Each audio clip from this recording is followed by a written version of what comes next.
Senator, if you'll come on up, we're going to get started here in just a moment.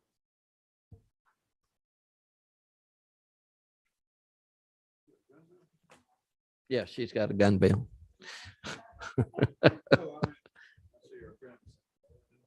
Oh.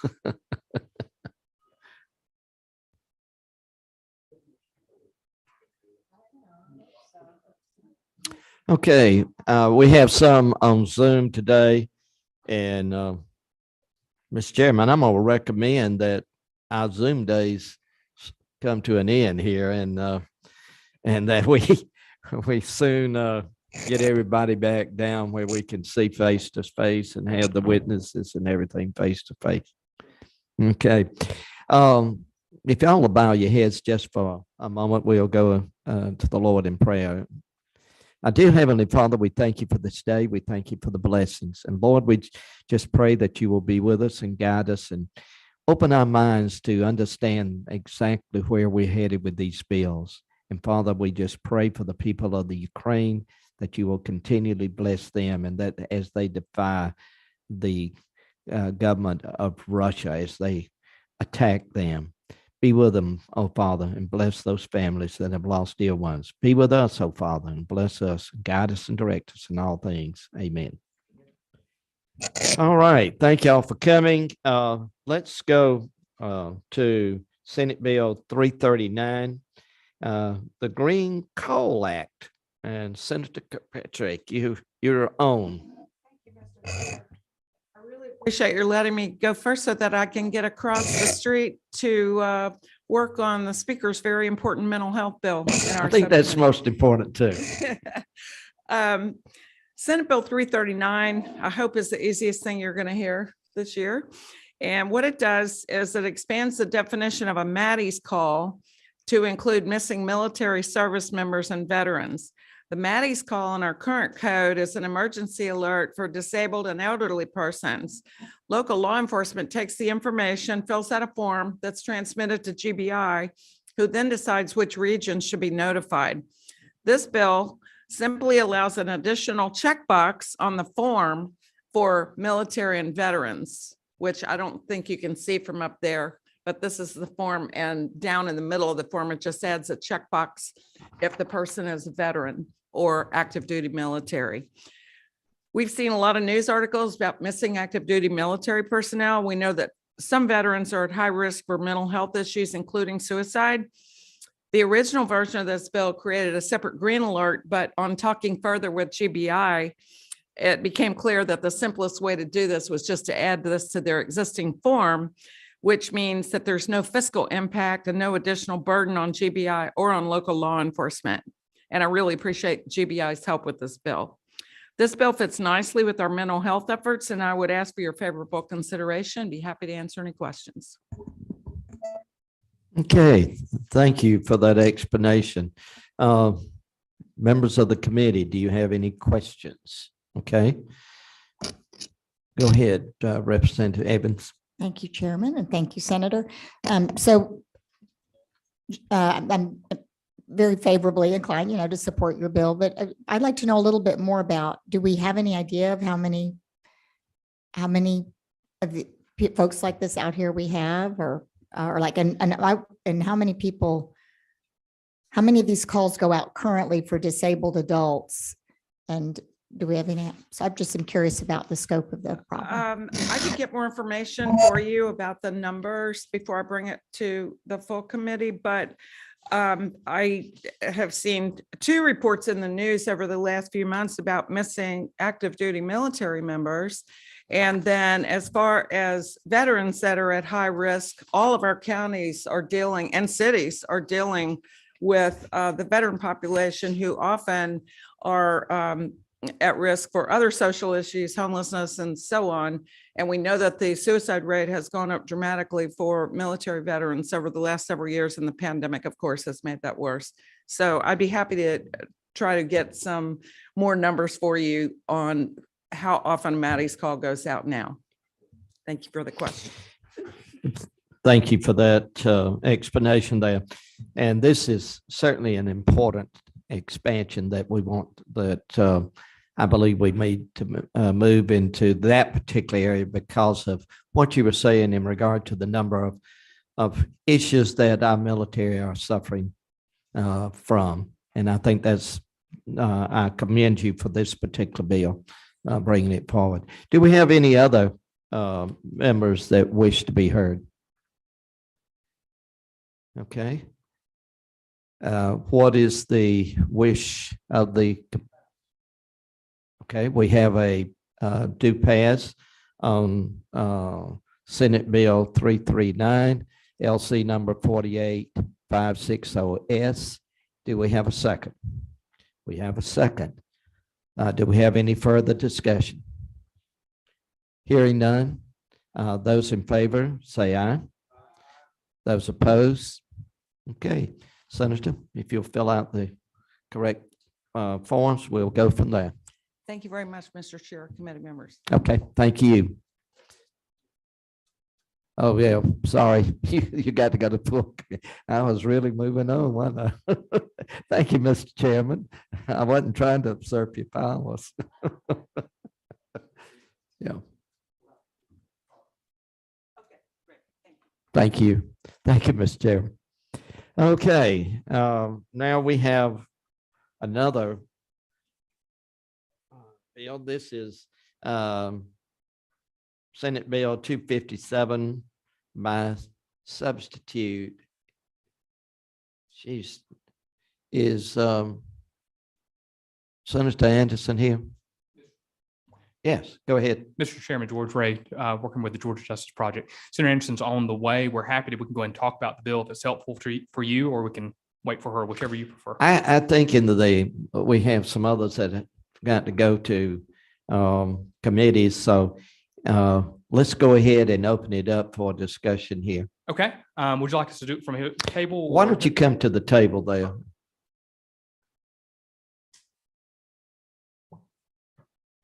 Wait with me and I'll get out of the way. Go ahead and introduce everyone for the record. For sure. Thank you, Mr. Chairman. Appreciate the opportunity to be here. Again, my name is George Ray, working with the Georgia Justice Project, and we're delighted to work with Wade Askew, a supervising attorney at the Georgia Justice Project.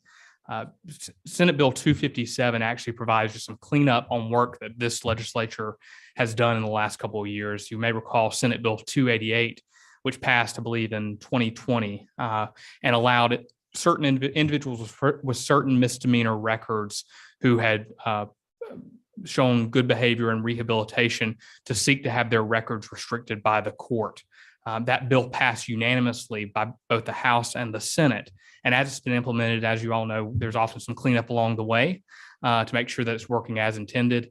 And that's really what 257 focuses on. So I'm going to turn it over to Wade to talk about the particulars of the bill. All right. Thank you, George, and thank you, Mr. Chair and members of the committee. Again, my name is Wade Askew. I'm a supervising attorney at Georgia Justice Project.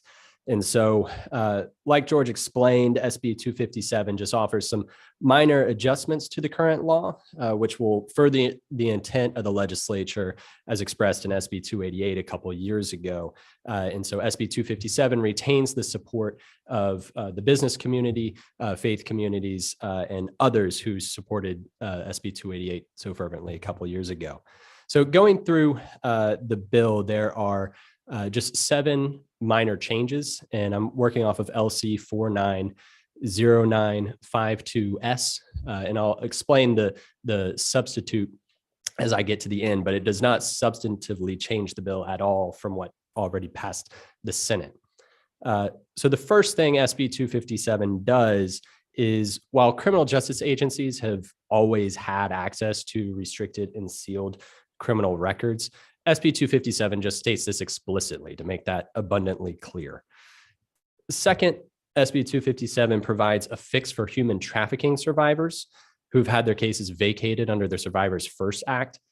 So SB 257 addresses an unintentional statutory requirement that these survivors had to wait for 2 years after having their case vacated to actually go back to court and have the case restricted and sealed. So SB 257 fixes this problem, which we believe it was always the intent of the legislature to allow for application to restrict and seal immediately upon vacatur for these survivors. Third, SB 257 brings consistency to the restriction and sealing of non-violent misdemeanor theft offenses. So currently, some but not all misdemeanor theft offenses are eligible for restriction and sealing. And so SB 257 would bring consistency to those types of offenses. And I see Senator Anderson coming to join, but I'll pause for a moment as you arrive. Welcome, Senator. Thank you, Mr. Chair. Let's go ahead with the explanation. Okay. So the fourth thing SB 257 does is it makes restriction for eligible offenses that have been pardoned by the State Board of Pardons and Parole eligible for automatic restriction.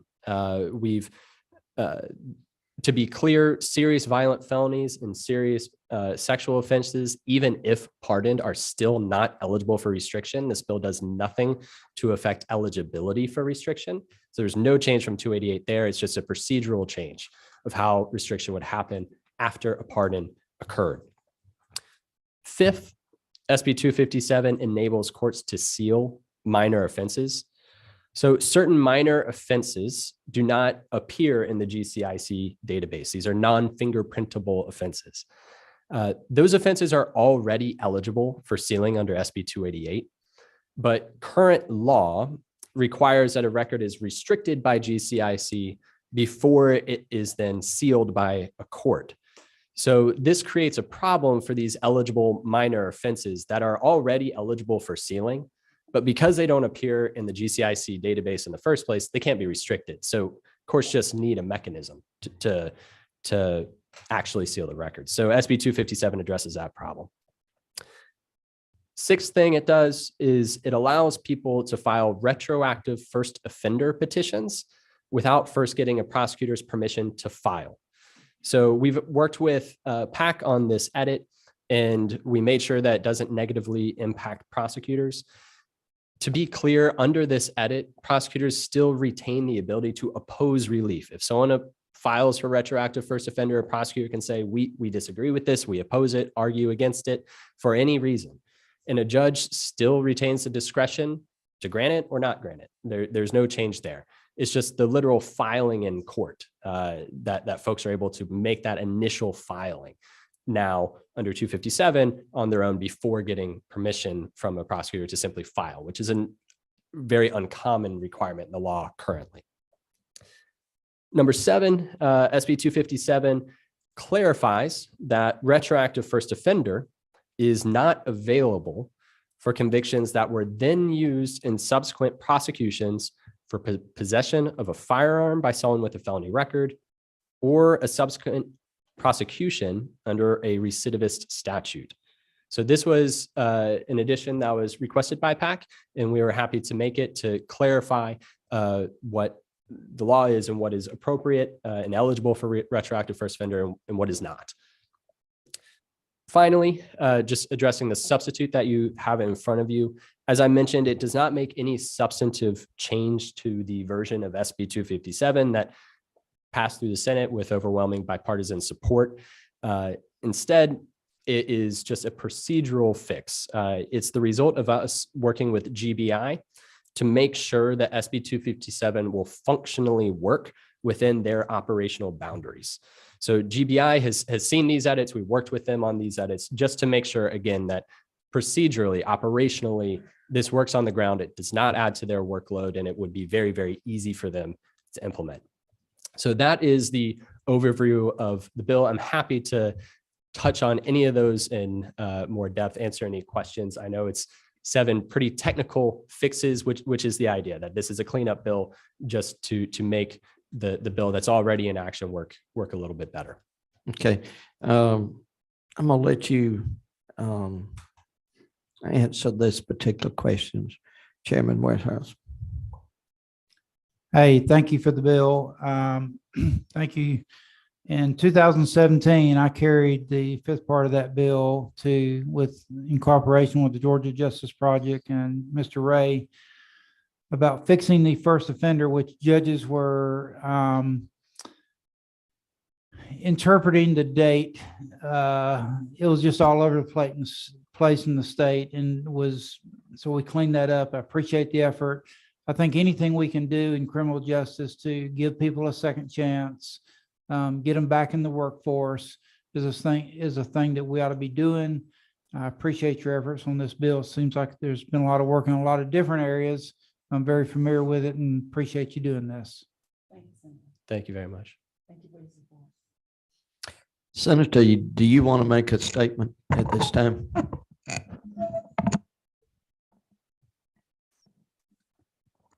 Thank you, Mr. Chairman. I would like to first say thank you for hearing our bill, and I say our because Senate Bill 288 was overwhelmingly supported from both sides of the aisle and both chambers. And so I say it is our bill, but this work continues, as Representative Werkheiser said. I'm confident that these changes in this amendment, we work with the Georgia Justice Project, we work with several other organizations to make sure that this bill is a good economic bill for Georgia. We can't be the #1 state for business without having people who work in the state to make that #1. So thank you for the support of that. And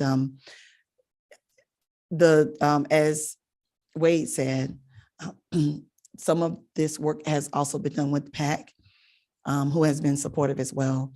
So these small changes will strengthen the work that we've begun, and I anticipate more work, Representative Werkheiser, and to all of you who have supported criminal justice reform. Thank you so much. Do we have any members that wish to ask questions of the author?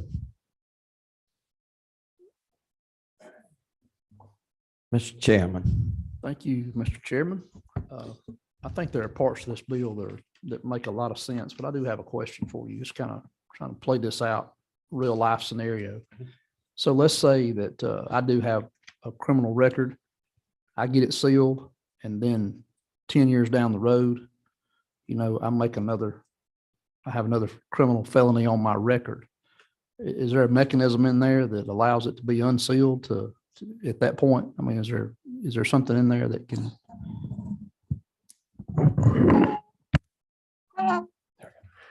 So thank you, Chairman Collins. There's not a mechanism to unseal. However, law enforcement, prosecutors, if I do have something 10 years down the line, whatever it may be, they will have access to that record, and that can be made relevant in my prosecution if it is. So while it isn't technically unsealed, the parties who need to see it for law enforcement purposes have that ability. And that's actually one of the things we want to make abundantly clear in 257 was stating that in black and white. Well, another question there. Well, I guess my follow-up there, I understand that part, but let's say that, I committed a felony, my record was sealed. I get down the road and I commit another felony. Okay, and I'm going to pay for that. But at some point in time, I guess my question is to you, at some point in time, all of those need to come out if I'm still repeating things over a 30 or 40 year period. And I want to go out in the world and try to be gainfully employed. I think there may be an opportunity there for folks to understand, there's a pattern here. So could you comment to that? So I will. I actually was going to respond to that. There is a two maximum, I won't say clearance, but opportunity for you to seal 2 of those records. The rest, good luck. And the only other thing I would add is, so that, like Senator Anderson said, maximum 2 misdemeanors in a lifetime. If I have a felony, I actually have to go through the State Board of Pardons and Paroles first. Only about a 500 of those are granted each year. And to have an offense pardoned, I've got to be multiple years removed from any criminal history. It's a high bar. It's a year-long process. And so first, the rates of people post-pardon and then post-restriction of having another arrest and having any case, much less a serious case, is extremely low. But as Senator Anderson said, the limit on the number of offenses I can have restricted and sealed in my lifetime is kind of one gatekeeper to that question. And then another is just how high that bar is if I do have a felony now or in the future. Okay. Representative Evans. Yes. Could we just walk through the bill and you've outlined, gave us a great outline, but just so we can know what parts of the bill relate to which of the things you said happened in the Absolutely. bill. That would be I'm great. happy to. Thank you. Thank you, Representative Evans. So I'll go through by line, just in order. I'll just touch on each briefly, but please jump in. So lines 20 through 25, those are the lines that actually GBI reviewed and recommended that we edit the bill to nest this particular provision where it is. 20 through 25 is what provides for automatic restriction for the eligible pardoned convictions after July 1st, 2022. So if I have an offense pardoned before this bill would be enacted, if it is passed and signed, then I'm not, I don't get this automatic provision for restriction. But if I have my pardon take place after July 1st, that's what lines 20 through 25 do, is provide for that. A notification goes to GCIC from the pardon board, which we confirmed with them they are already doing. This isn't adding anything to their workload or their procedures.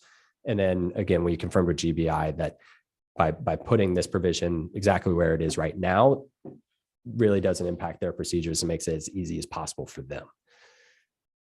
Moving along, lines 28 through 30, that is what brings consistency to the misdemeanor theft charges.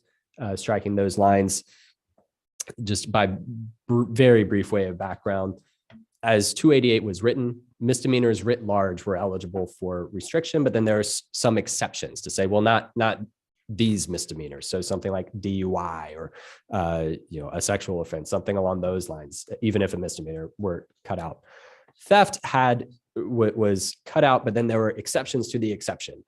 And so that created this kind of confusing scenario where extremely similar offenses that could be just charged differently county to county there wasn't consistency on what's eligible, what's not. So this just brings consistency there. So it removes the first exception of misdemeanor theft. 36 through 37, that is what clarifies that if I get a pardon that's pre-July 1st, 2022, it's not going to be automatically restricted. I've still got to submit a petition to court. For lines 44 through 46, that edit is that for a pardon that, again, is granted pre-July 1st, folks who submit a petition, they're still going to need to show that they have no pending charges, no subsequent convictions after that pardon. If they do, they're not eligible for restriction. If they don't have pending charges or convictions that have taken place between the pardon and now when I'm applying for restriction, if there are none, then it would move on to restriction, which is currently that is the eligibility criteria of no pending charges, no subsequent convictions. How long does something like that take to happen? The restriction process generally, it depends on the court. So it could be about 2 months. It could be, depending on the court schedule, several months, 6 months, as Senator Anderson just mentioned. So we see a wide variety, and often, just kind of anecdotally, our office, when I say 2 months, I'm talking about from the moment of filing. But for a lot of folks that have old records, it's a multi-month process. I mean, I have a case right now where I think we've been working on getting records, an original disposition, for about 4 months. So before we even get to the dates, the estimate I gave you, our clients have been waiting because we're hunting down old dispositions just because of the nature of our work. We have cases from the 80s where dispositions may be hard to find. And with pardons and parole? Pardons and parole, that process typically takes about a year. So It's not a quick process. It is not a quick process. No, Mr. Chairman. And it's not quick because each county has a different process that they use. And sometimes it's personnel, sometimes it's information systems. And so it's different for each county. And so that person, if they have a conviction in 2 different counties, they would have to start this process all over again because it's not automatic. So it could take, and this is just a step toward more good work, Representative. Chairman. All right, proceed on. Okay, thank you. So I think we're to line 51 now. Line 51, that is the provision that is the clarification that trafficking survivors can immediately request restriction and sealing after they've had a conviction vacated when the conviction is a direct result of their status as a victim of human trafficking. Moving to lines 52 through 54. Again, this is the very technical fix around non-fingerprintable offenses. So this is what enables court clerks to actually seal a record for a non-fingerprintable offense. Again, these non-fingerprintable offenses are already eligible for sealing under SB 288. It's just that the courts just need that mechanism in the law to be able to physically do it because these records don't appear in GCIC first. Lines 67 through 71. This is the second part of the restriction and sealing for pardoned convictions. So the previous sections dealt with the automatic restriction of the GCIC records. So we have a 2-step process here in Georgia where first we restrict with GCIC and then we seal with the courts. So the prior lines that we talked about that dealt with restriction, 67 through 71 is dealing with sealing. So with 67 through 71, someone's still going to need to affirmatively file something in court to ask for sealing. And so 67 through 71 offers that clarity. Lines 84 and 85, that is the amendment to the code to, again, explicitly state that criminal agencies have access to restricted and sealed records. Lines 93 and 94, this is what removes the requirement that petitioners obtain prosecutorial consent before filing for retroactive first offender relief. Again, prosecutors can object. They can argue you're not eligible, or even if you are eligible, we don't think it's right in this situation. Judges still use their discretion to decide yes or no on the case. And then finally, lines 101 through 104, that is what clarifies that retroactive first offender for convictions that were used in subsequent prosecutions for possession of a firearm by someone with a felony record or a subsequent prosecution under a recidivist statute. If that original felony was subsequently used in one of those 2 ways, then it's not going to be eligible for retroactive first offender relief. That's the clarification that 101 through 104 bring. Let me give you a little scenario here. If an individual is hired by a banking company or someone that's going to be handling money in some capacity, and we have restricted what he did in the past, and it could be that he swindled or had something.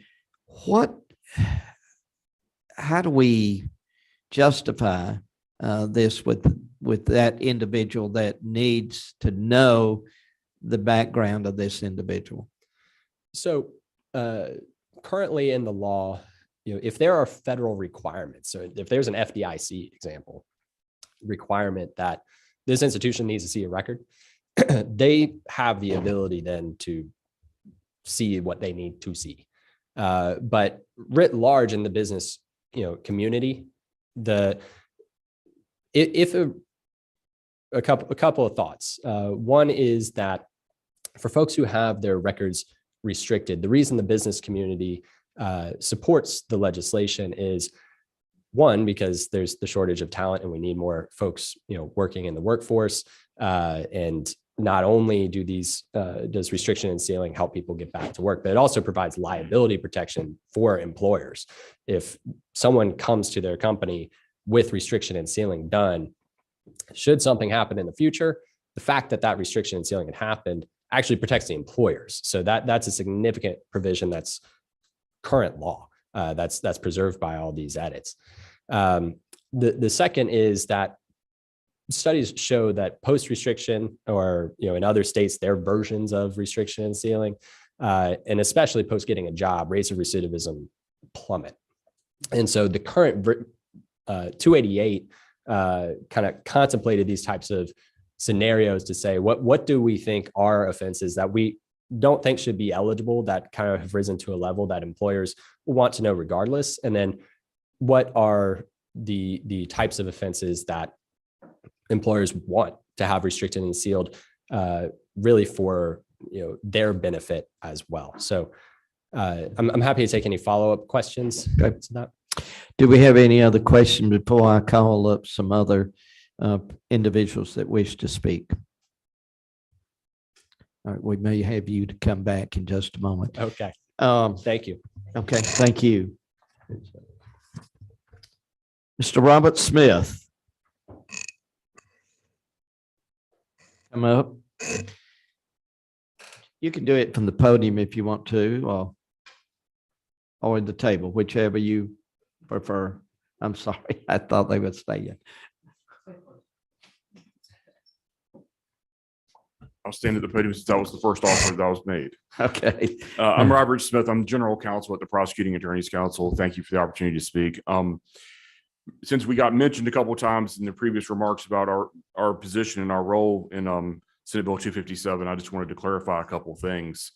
I can't justify the provision that requires prosecutors' consent for the filing of the motion. That's one of the changes being made, and it is unlike anything else. It was a provision that was added several years ago. I can't justify it. That's a decision. If it's the will of this body to remove that, function, that's fine. But I can't justify its continuation. There is nothing else in the code that allows the prosecutor to deny a defendant or to deny a person the ability to file the petition. So that's that's that provision. We're neutral, but just the background on it, I can't justify its existence, to be honest with you.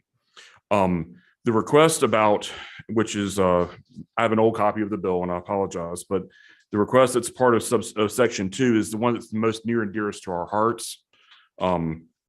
It's the change to Title 42-866, paragraph D. Thank you. So, and I can Say that again for the committee. It's section 2 on the substitute, lines 88 through 104. Okay. Specifically the lines 101 through 104.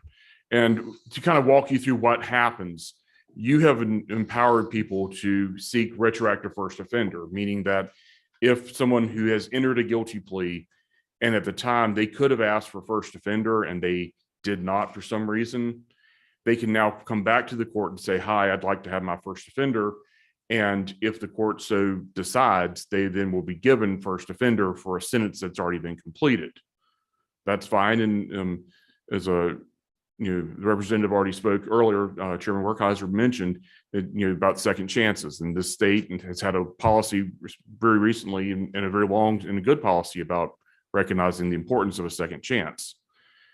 What has happened, and the reason why we came and worked with our friends at the Georgia Justice Project to have this language, and once again, thanks also to the senator for including it. When someone is charged with possession of a firearm by a convicted felon, and say they have 4 felonies they were convicted of, a prosecutor can't say, well, they're a convicted felon. We have to say what the felony they were convicted of was. So if we say have 4 choices and we pick one, and that person then is convicted of being a convicted felon in possession of firearm, they can then use that opportunity to go back and say, well, that felony you used as the underlying felony to get that conviction for being a convicted felon in possession of a firearm, they can get that knocked out by retroactive first offender. So not only are they able to get that felony taken care of, then the later one where they were a felon in possession of a firearm illegally, they could get that knocked out as well. So with thanks, they were able to get us, that provision is put in here now.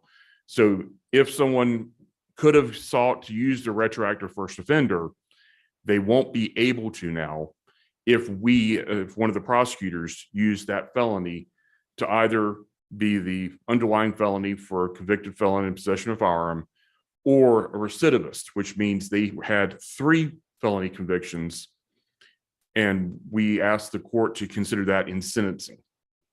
The idea is just, as was stated also, somebody who's been continuing to do this and be a problem, while yes, we should be able to give them grace and be able to offer them a second chance, some point they've kind of got to learn the lesson and face the consequences for their actions.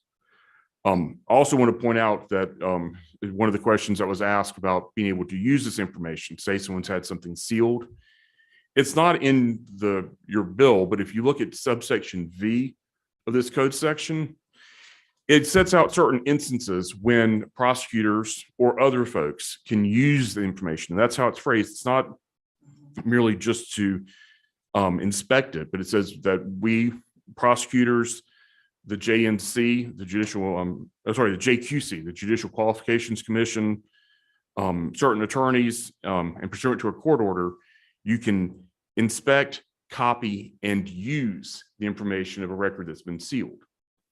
And I would submit to you that that's 3 different verbs. Inspecting means you take a look at it. Copying, well, we all know what copying means, and then using it. So I think, and this is just me thinking out loud, but I believe that if there's a record that's been restricted pursuant to this code section, and for some reason I need to use it in a prosecution, I can do that under subsection B. Hopefully we never have to do that, because hopefully somebody who's been given the second chance takes full advantage of it. But in the rare instance when it needs to be used, I think this body has already gone ahead and had the foresight to build that into us.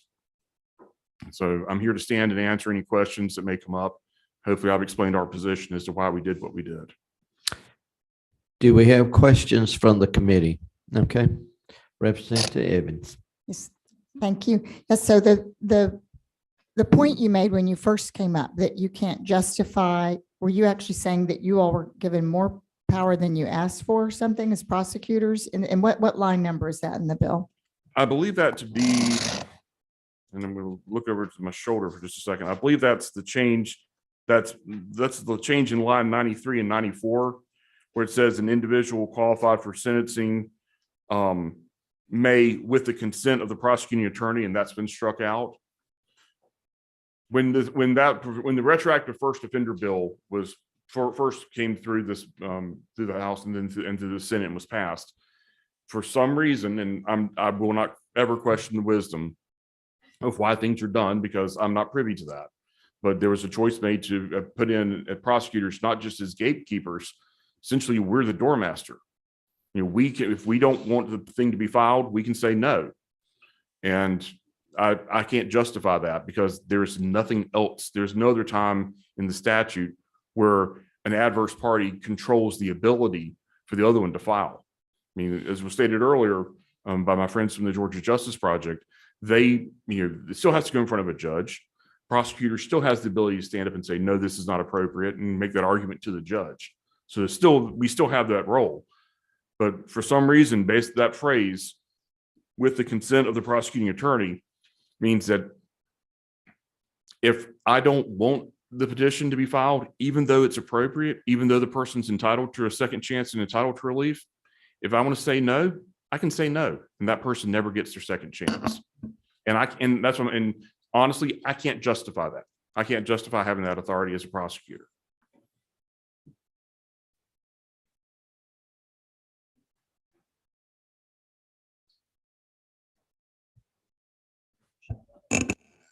Chairman Workman.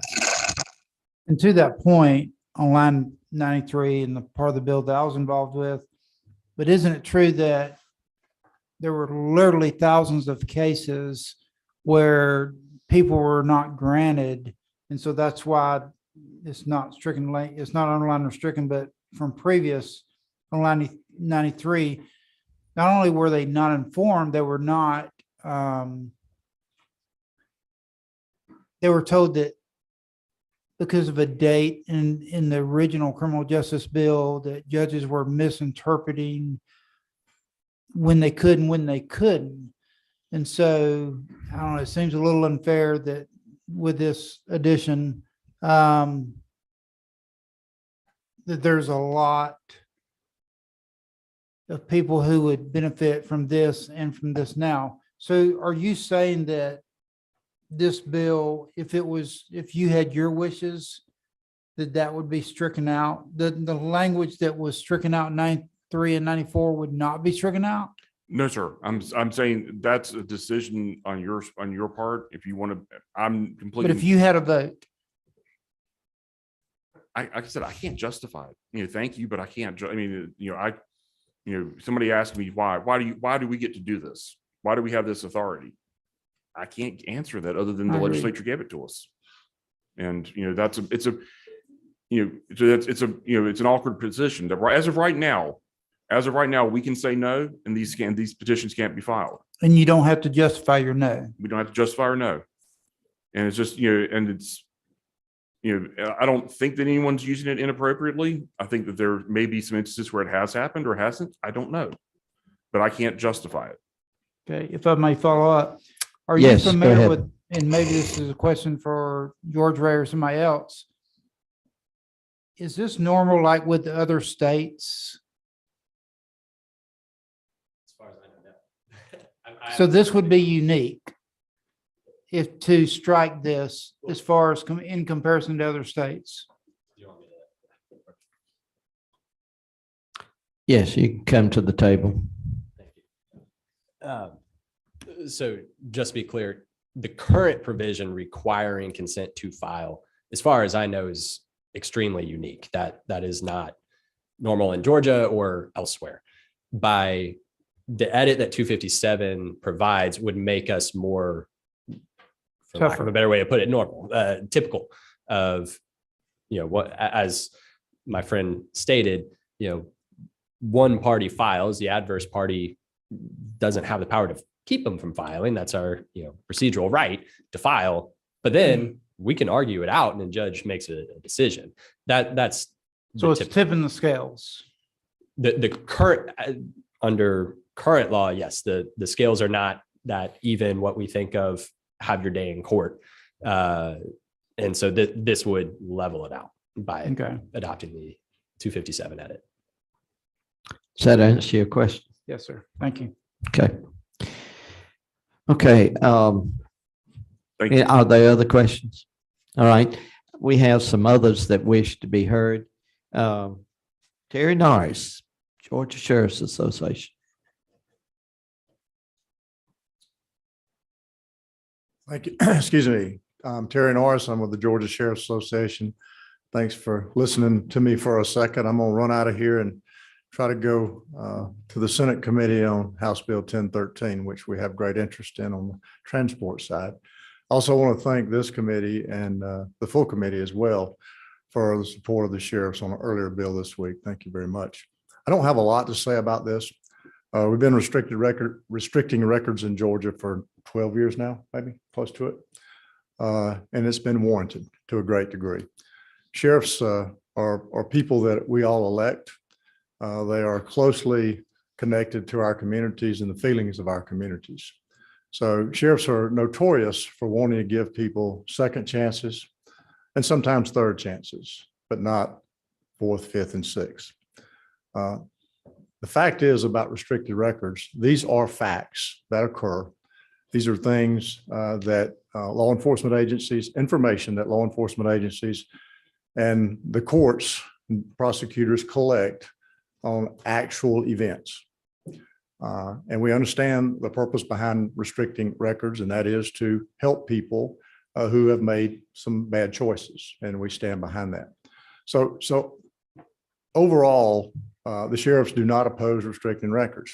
They do think that we've gone quite a long way from our beginnings, and we do hope that we are where we need to end on restricting records.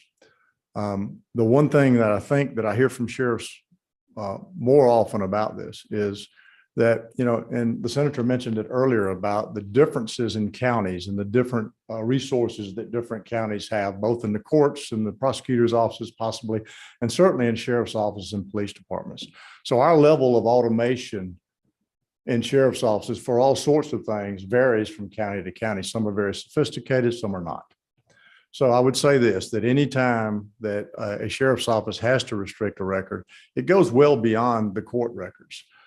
Certainly in most cases, there's 142 county jails right now. There's about 35,000+ people in county jails. So if you're really just talking about a record for an arrest of which a disposition may have been tied to at some point, that record's fairly easy to access almost anywhere you go. So restricting those records in the sheriff's office would not be difficult. But it is, in some cases, that level of sophistication for automation is not there. So some of these records that must be restricted or redacting names off of certain hard printed copies becomes difficult. So I'm not at all here to say that the sheriffs and overall are opposed to this bill or restricting records, but it could cause some additional problems for some sheriff's offices who, as you all know, you all tried to help us find ways to better pay our local officers. So we're really down on those officers. The solution is simple for us, not simple for you all. The solution for us would be that all restricted records only apply to the GCIC. That is the official criminal history repository for our state. And if none of us at the local level had to do anything on the records that we might end up, maybe except for the booking records in jails, it would make it a lot more concise for us, a lot easier for us. So it's not all about us in this regard. We're going to continue to do what you all say, but the whole concept of restricted records has caused some additional work and issues and problem-solving task at the local level. So, but I do appreciate you hearing from us today. If you'll hold on just a moment, we have one question here. Chairman. Sorry to be dominating questions, but your wishes, if it were just the lowest level, simplest GCIC, would that not really seal or protect a potential employee in the marketplace? Would that protect them, or would that be enough? Would it protection? really not protect them if we did it the simpler, easiest way? So somebody could correct me on this, and I'm probably wrong about this, but I think that when a business is looking for a record check or a history check on someone, I think all they're doing is a name check. They're checking Terry Norris and whatever comes up on Terry. So if that record check is done through a sheriff's office, then that name check is going to the Georgia Crime Information Center, which you all know, we feed all of our criminal history data into the National Center. So the answer to that question is whatever was in GCIC would be what they would receive. The thing that I think that we all miss in this conversation is there's a lot of embedded information locally that may not be automated. And that if you did a name check with one sheriff's office, that name check might reveal only what the GCIC reported back. But in another sheriff's office, it might be whatever record they had. And as I said, it's not the booking records at the jails. Those are not the problems. Mhm. It's other things that are not easily accessed. And some of this is, in some sheriff's offices is a paper document. So if you really wanted to comply with all aspects of the law, you'd have to find those documents. If I may follow up, but if that's all they're doing is a quick background check and that solves it, I don't see a problem with that, because that would be unless they were hiring them as a banker, as mentioned before, if someone was only wanting to do a greater detail, but if somebody was just doing, needed a production worker on a line, I doubt they would go further than the GCISC, correct? I'm happy to speak.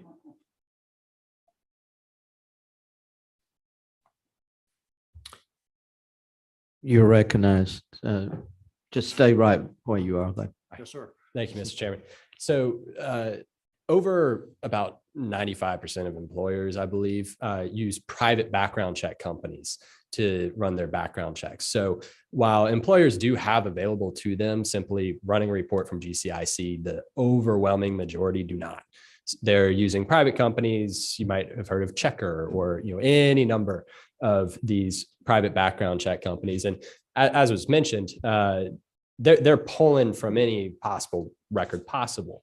And so that is why sealing is that's why this is a two-part law, essentially. We have restriction of the GCIC record, but for the average individual and for the average business, restriction alone actually doesn't help that much because operationally, since employers, landlords, et cetera, are using these private background check companies and not going straight to GCIC, restriction without sealing doesn't really help in that situation. And so that's where sealing comes into play. And so we would actually absolutely agree that it does, and on the advocate side, requires work to, okay, what jails did you have contact with? What law enforcement agencies did you have contact with?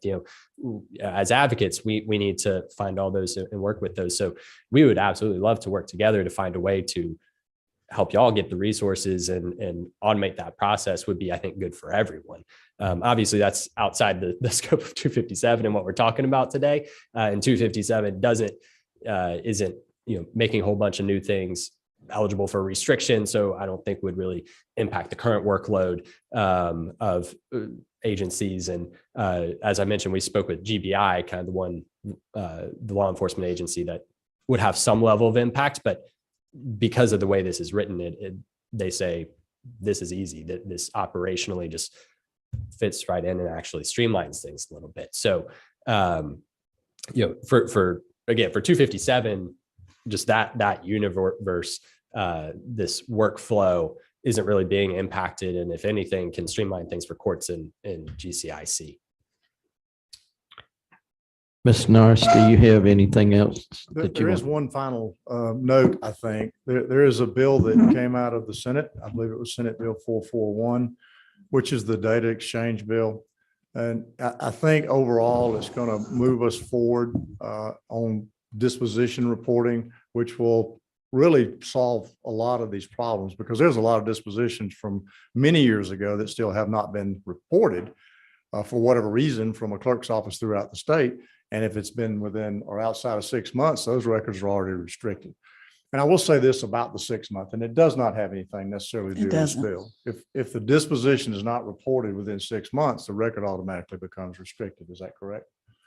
And what happens then is sheriffs or whatever they've got, they're trying to restrict, and then maybe next month the bill is when the charge is unrestricted. So it does make us at a time of limited staffing. It does make someone have to go back and do that. Again, I'm not trying to oppose any of this. There are problems locally with sheriff's offices. Thank you. Thank you. Thank you very much on that. Thank you all. Thank you. We have one other person that wishes to be heard. Thomas Weaver. Come up, Thomas. I haven't seen you in a while. Thank you, Mr. Chairman. Thank you for recognizing me to speak. I want to go on record and thank Senator Anderson for her legislative advocacy and bringing this measure through the Senate. And I'm thankful that this subcommittee chose to hear it today. I do have one request. If it should meet with the committee's approval, I would ask the committee to please consider something. Let me pull up the bill here. I know it's a new substitute the committee is working off of, but if it should meet with the committee's approval, I would invite the committee to please look at line 43. Starting with the word if. And it says basically, if a hearing is requested, such hearing shall be held within 90 days of filing the petition. That's the legislature's affirmative acknowledgement to the courts, directing the courts to hear the petition timely. That language is already used multiple times throughout the entire code section. If I were to go to the Secretary of the State's office next door at the Capitol building and I were to ask the secretary or his appointee to pull the code section and deliver it to each of you, you would see that sentence throughout the code section in multiple places. Ironically, though, one place where that sentence doesn't exist, even in this substitute version of the bill, is subsection M, which this measure touches on. It's the one subsection where that sentence is absent. And if it should meet with the committee's approval on line 59, I would just ask that the committee please consider this subcommittee or a referral to the full committee so that the matter can continue to be professionally addressed. Just inserting that line there that if a hearing is requested, then the hearing shall be held within 90 days. Just directing the courts that under subsection M, if the petitioner movement is moving for relief that the General Assembly wishes to provide under this, that the court shall hear that action timely, just like the law already requires them to do, and this legislature already requires the court to do under all of these other subsections. There's several different letters where it's there, including J. So, Mr. Chairman, with that, I'll conclude my remarks, but hopefully I know that there's been an abundant amount of collaboration between the Georgia Criminal Justice Project and the stakeholders. And if it should meet with the author's approval, should she be amenable to it, and should the committee deem that to be appropriate, I would hope that the committee would choose to consider that. Thank you so much. Thank you so much for coming today. Thank you all for coming and testifying. Oh, we have one more. So sorry. I did not intend to testify. Yeah, well, it's always good to hear from you. Good to hear from you too, Brandy Bickle, Georgia's own credit union. The only reason why I'm coming forward was you had asked a question, and then several other entities, I think, brought up financial institutions. Just wanted to say thank you to the senator, thank you to George Ray, and thank you for the question as well. We had the same question from a financial institution perspective because we have a separate exemption that allows us to check the background of an individual specifically because they're working in a financial institution.